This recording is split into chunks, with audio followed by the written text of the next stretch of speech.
اچھا جی، کہانی کا آپ نے ذکر کیا تھا، لیکن کہانی سے پہلے آپ نے وہ ذکر کی بات ہو رہی تھی کہ حضرت واصف علی واصف رحمۃ اللہ علیہ نے کیا فرمایا ہے نا کہ جی کائنات کی ہر چیز رب تعالیٰ کی تسبیح بیان کر رہی، کائنات کی ہر چیز رب تعالیٰ کی تسبیح بیان کر رہی. تو آپ فرماتے تھے کہ جانے سے پہلے ایک دفعہ سن کے جانا. اللہ اکبر، اوئے ہوئے، جانے سے پہلے سن کے جانا. سن کے جانا. آپ بھی ذکر کرتے ہیں رب تعالیٰ کا، تسبیح بیان کرتے ہیں، درود پاک پڑھتے ہیں.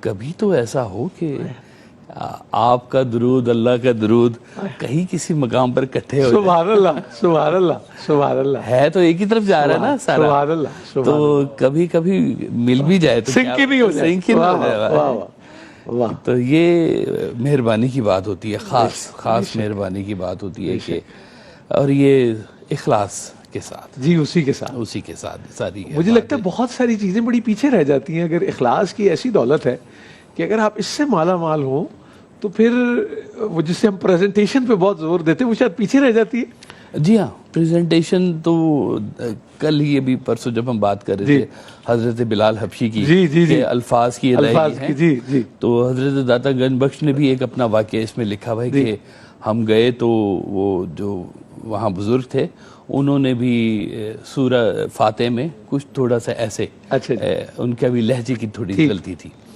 تو کہتے ہیں ہم نے نماز علیحدہ پڑھ لی. تو کہتے ہیں جب ہم واپس آ رہے تھے تو رستے میں نا ہمیں وہ جنگل سے گزرے تو شیر مل گیا. تو ہم گھبرائے. تو اتنے میں وہی بابا جس نے غلطی کی تھی وہ لاٹھی ٹھیکتا ہوا آیا اور اس نے کہا ہٹ جاؤ اللہ کے کتے، ہمارے مہمان انہیں جانے دو. تو انہوں نے کہا کہ بزرگ کو اتنی طاقت. انہوں نے کہا آپ لہجے پہ غور کریں. سبحان اللہ، آپ لہجے پہ غور کریں. اللہ اللہ اللہ اللہ. اوہ، تو یہ اخلاص والے جو لوگ ہیں نا یہ تو رب تعالیٰ کے ہاں ڈائریکٹ مقبول ہیں. سبحان اللہ. اچھا جی، کہانیاں آپ جو بتا رہے تھے اس سے پھر اب ایک تو سوال بھی آ گیا، لیکن وہ تو بتا دیجیے. ہاں جی، وہ ایک دفعہ نا ایک چیتا اور کچھوا ٹھیک کٹھے جا رہے تھے. تو کچھوے نے کہا کہ تم بہت تیز بھاگتے ہو. اس نے کہا جی میں بہت تیز بھاگتا ہوں. انہوں نے کہا یہ پہاڑ کی چوٹی جو سامنے نظر آ رہی ہے یہ تم کتنی دیر میں سر کر کے آ سکتے ہو؟ اس نے کہا لے میں ابھی گیا اور ابھی آیا. اور اس نے دوڑ لگا دی اور گیا اور واپس آ گیا. کیا وہ اگر آپ سلومو میں دیکھیں جو چیتے کا بھاگنا وہ بھی اللہ کی شان ہے جی. وہ جب واپس آیا تو کچھوے نے کہا کہ بہت اچھی بڑی سپیڈ ہے. اس نے کہا کچھوے تمہاری سپیڈ بہت سلو ہے. اس نے کہا اچھا سپیڈ تو تم نے بڑی لگا لی ہے. اچھا مجھے یہ بتاؤ کہ جب تم وہاں گئے اور واپس آئے ہو رستے میں کتنے رنگ کے پھول تھے؟ رستے میں تم نے اور کیا کیا دیکھا؟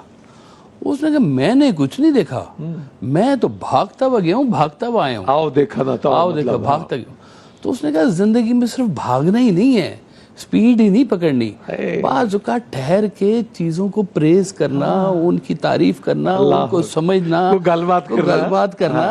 دیکھیں وہی نا کہ ہر چیز تسبیح بیان کر رہی ہے، کہیں کسی سے کوئی کنیکٹ ہونا.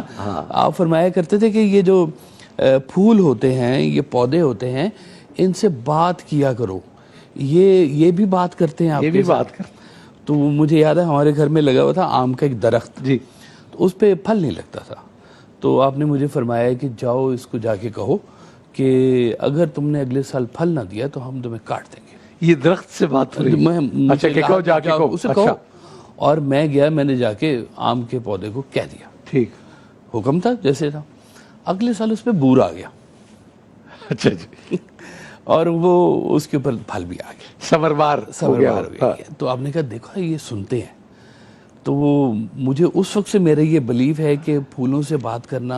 یعنی آپ کو یہ لگتا ہے کاشف بھائی کہ وہ کہتا ہو کہ میرے نہ کبھی کسی نے گل ہی نہیں کی تھی؟ ہو سکتا ہے اور اس کے بیٹھا ہو شاید ہے یہ بھی ہو سکتا ہے. اور جیسے اب اگلی کوئی ریسرچر جو سائنٹسٹ نے کی وہ کہتے ہیں کہ آپ اگر ایک پودے کے پاس بہت سخت باتیں اور مغلظات بکے تو وہ گرو نہیں کرتا، مرجھا جاتا ہے. بالکل. اور آپ اس کو پریز کریں اور آپ بات کریں تو اس کی وہ اور ہے کیفیت. پانی تک میں بھی یہ تاثیر ہے جی، بالکل تاثیر ہے. اور سب سے بڑی بات کہ ہم انسان کو نہیں بخش رہے تو پودوں کے ساتھ بیچاروں کے یہ بات یہ ہے نا جی، اس پہ بھی کیا گزرتی ہے جی. بالکل. یہ لہجے اور یہ ٹھہرنا اور دھیما ہونا یہ بڑا ضروری ہے لائف کے اندر.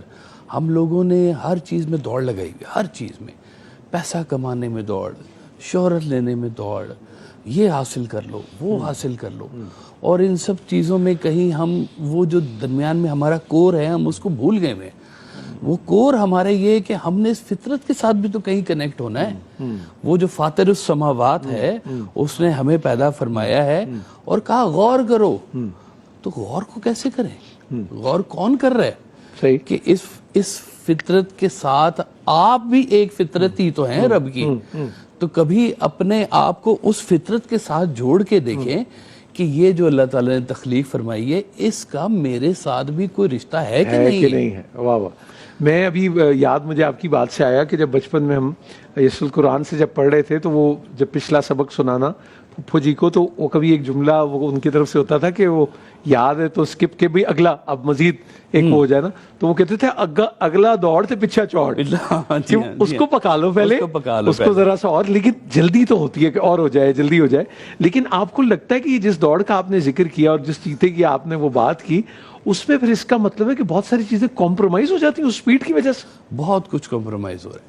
وہ سب کہا کرتے تھے یہ جو ترقی کا سفر ہے اصل میں یہ محرومیوں کا سفر ہے. ترقی کا سفر محرومیوں کا سفر ہے.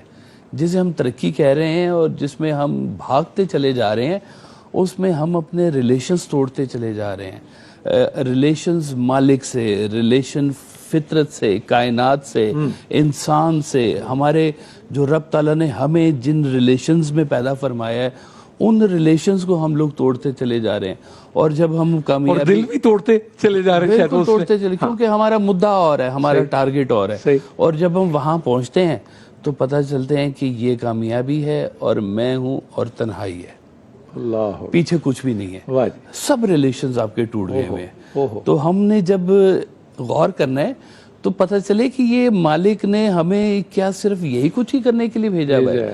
تو یہ تو نہیں ہے. اللہ تعالیٰ نے ہمیں دیکھیں ہر بندے کو ایک فطرت پہ پیدا فرمایا, ہر بندے کو ایک خاص ماحول, خاص رشتہ داروں میں, اس کے ماں باپ, اس کے اندر سراؤنڈنگ سب کی وہ کی بھی ہے, ان کو ہی چھوڑ رہے ہیں ہم. تو ہم نے حاصل کیا یہ بھی آپ نے کمال. مجھے ماں جی کہا کرتی محترمہ بانو قدسیہ کہنے لگی کاکا اے جڑا ترقی دا رستہ ہے نا یہ فلاح نہیں ہے گی. تو میں ایسے چکنا میں کہا ترقی کے راستے میں فلاح نہیں ہے. تو آگے ہی ساتھ کہنے لگی پر فلاح دے رستے چ ماڑی موٹی ترقی ہے گی. واہ واہ واہ. اب آپ سوچیں کہ جب حی علی الفلاح ہوتا ہے اور کہا کہ یہ تماشے اور سارا, لیکن بظاہر تو لگتا ہے کہ وہ گیا سودا میرا نکل گیا, یہ سارا یہ سب چیزیں مال اور تجارت. اور مجھے ہمارے بڑے بھائی جان وہ ملک فاروق احمد اللہ تعالیٰ کروٹ جنت نصیب کرے, تو وہ قرآن کریم کے طالب علم تھے. تو اتوار اور جمعے کی چھٹی کا وہ ایک سلسلہ ہوا کہ کب ہونی چاہیے. تو انہوں نے کہا کہ استدلال تو قرآن کریم میں جمعے کی چھٹی تو نہیں بنتی. میں نے انہوں نے کہا قرآن کریم میں, میں نے کہا بتائیں. انہوں نے کہا سورہ جمعہ کہ پھر پہلے ترک کرو, اس کا مطلب شروع تھا روکا اور پھر پروسیڈ کیا. تو انہوں نے کہا چھٹی نہیں بنتی اس میں. میں نے کہا یہ بہت ہی ایک بہت مضبوط استدلال ہے اس کے. سب کہا کرتے تھے کہ شہرت کے لیے کوئی کام نہ کرو, کوئی کام کرو جس میں اللہ شہرت دے دے. اللہ اکبر کبیرہ. اور وہ دے سو دے, نہ دے سو نہ دے. لو جی اب یہ دیکھیں. اچھا جی یہ میں جب تحریر پڑھا تھا دل دریا سمندر سے تو وہ ذکر آیا کہ غم رزق ہے.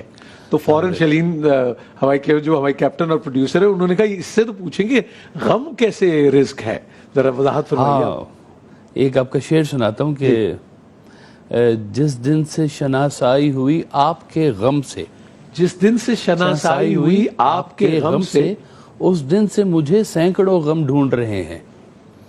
اوئے ہوئے اب اس کی تو شرح بھی آپ بیان فرمائیں. اس دن سے مجھے سینکڑوں غم ڈھونڈ رہے ہیں. وہ کہتے ہیں کہ تیرا غم رہے سلامت, میرے دل کو کیا کمی ہے.